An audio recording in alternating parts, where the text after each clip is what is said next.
Okay, putting the vinyl on this side.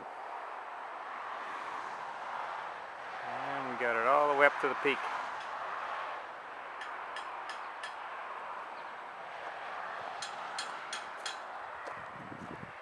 We're getting started on the front, putting the vinyl on. And the vinyl is already on this side, all the way up to the peak.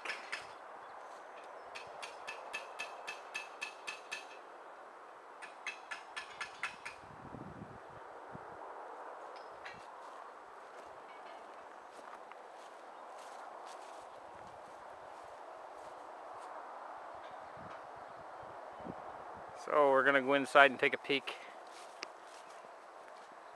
at how things are progressing.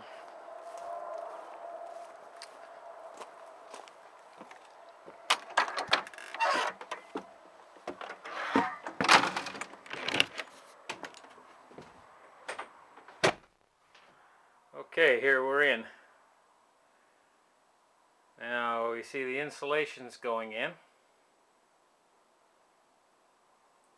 And the tank, water storage tank, which in this case what I'm using is a 14-gallon capacity pressurized tank, and the plumbing pipes are going in place,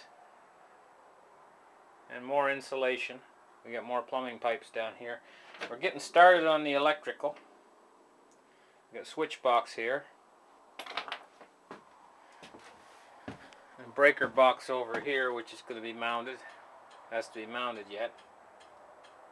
And upstairs we got the hot water heater mounted up just above here.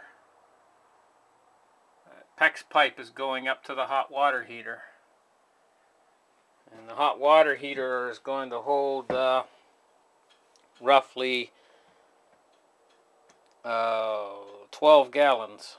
So we got 14 gallons here as a reserve tank, and we got the hot water heater which holds 12 gallons to give us a total capacity of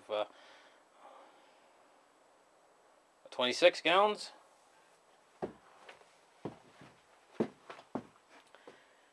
And of course the pipes will probably hold a gallon, so say 27 gallons total capacity. So that's not too bad.